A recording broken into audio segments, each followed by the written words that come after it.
then all it takes to render you a non-citizen is to simply turn that chip off. You will no longer be able to really participate in any function in society, including buy food. So through the implementation of the Federal Reserve System, the American citizen has gone from being a private individual who had real money, gold, in his possession that was private, to a citizen who has no privacy because all money is now being digitized. They can deduct whatever amount of money they want out of your digits whenever they want. They can trace you whenever they want. You'll be at their mercy.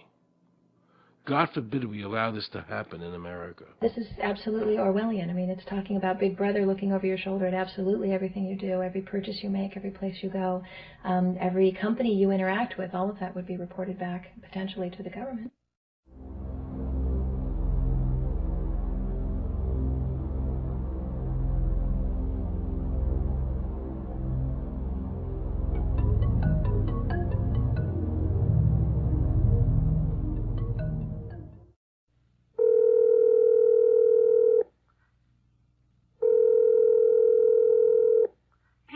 Guaranteed hot in 30 minutes or it's free. This is Mary. May I take your order? Hi, Mary. Yes, I'd like to order. Is this Mr. Kelly? Yes. Thank you for calling again, sir. I show your national identification number as 610-204-999-8-45-54610. Is that correct? Yes. Thank you, Mr. Kelly. I see you live at 736 Montrose Court, but you're calling from your cell phone. Are you at home? I'm just leaving work, but I'm... Oh, we can deliver to Bob's Auto Supply. That's at 175 Lincoln Avenue, yes? No, I'm on my way home. How do you know all this stuff? We just got wired into the system, sir. Oh, well, I'd like to order a couple of your double meat special pizzas. Sure thing. There'll be a new $20 charge for those, sir. What do you mean? Sir, the system shows me that your medical records indicate that you have high blood pressure and extremely high cholesterol. Luckily, we have a new agreement with your national health care provider that allows us to sell you double meat pies as long as you agree to waive all future claims of liability. What? Do you agree, sir? You can sign the form when we deliver, but there is a charge for processing. The total is $67 even. $67? Well, that includes the delivery surcharge of $15 to cover the added risk to our driver of traveling through an orange zone. I live in an orange zone? Now you do.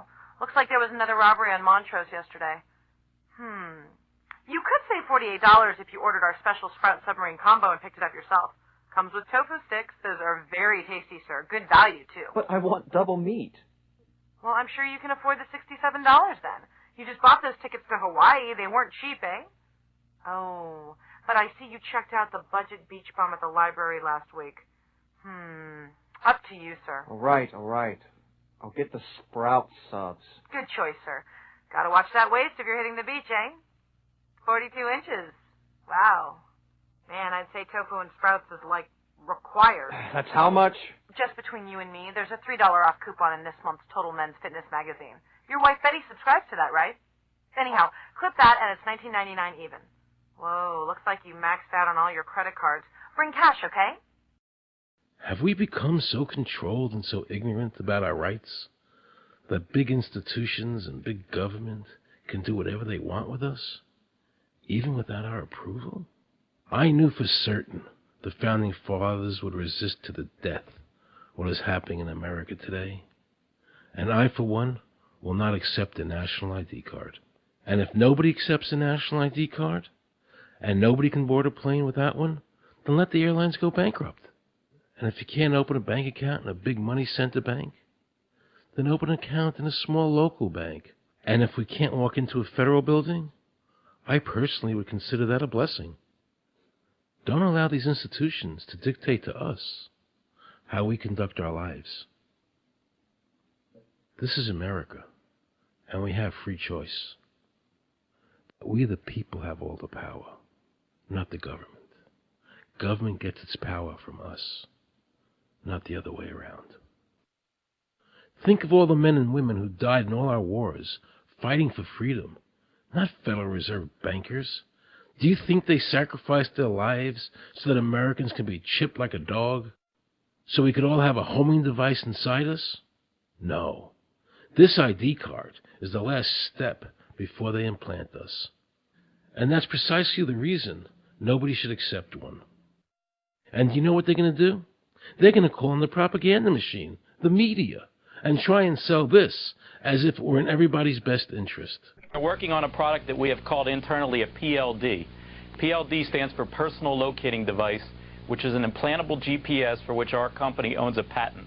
The hybrid of the two of these products, being Digital Angel and Verichip, is what we call PLD. PLD should be in prototype form by the end of this year, by December of 2002, and we are already working with the Food and Drug Administration as well as legislative agencies with these products and ultimately with the PLD.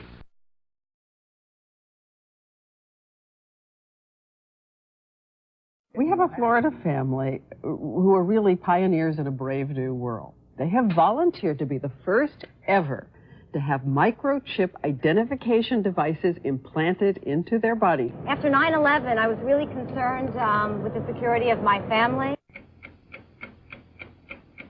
I wouldn't mind having something planted permanently in my arm that would identify me.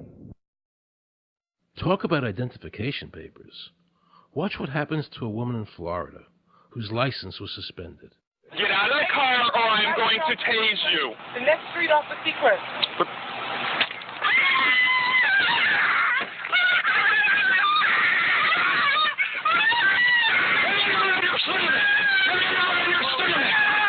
on your stomach. Do it now. Put your hands behind your back. Do it now. Do it now or you're going to get tased again. Do it now. Do it now. On your back. Put your hands behind your back. Put your hands behind your back. I can't. Sure you can't. Come here. Ow, ow, ow. Oh, got it. You got blood on her. Oh, my God. You tased me and you handcuffed me? Yep, you're under arrest. For what reason? Your license is suspended. All the power is in the people. And to the extent that government becomes alienated from the people, does things that people don't want, power is transferred until you finally come to a police state, totalitarian state, whatever word you want to give it, where the desires of the people really have no consequence. They go out and they vote. Doesn't make any difference which candidate they elect. I'm a programmer. I work for NASA, work for ExxonMobil, work for Florida Department of Transportation. Mr. Curtis, are there programs that can be used to secretly fix elections? Yes. How do you know that to be the case? Because in October of 2000, I wrote a prototype for President Congressman Tom Feeney at the company I work for in Oviedo, Florida, that did just that. And when you say did just that, it would rig an election? It would flip the vote 51-49 to whoever you wanted it to go to and whichever race you wanted to win. And would that program that you designed be something that elections officials that might be on county boards of elections could detect? They'd never see it. So how would such a program, a secret program that fixes the election, how could it be detected? You would have to view it either in the source code or you'd have to have a receipt and then count the hard paper against the actual vote total. Other than that, you won't see it.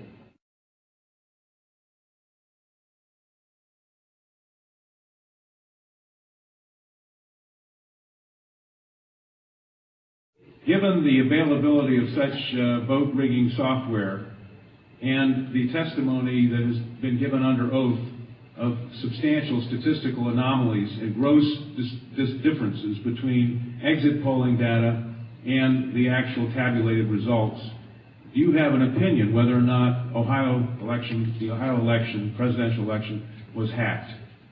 Yes, I would say it was. So in other words, there is absolutely no assurance whatsoever in anything with regard to these machines?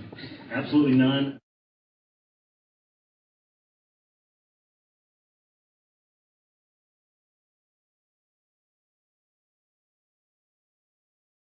Anybody who trusts electronic voting machines should have their head examined.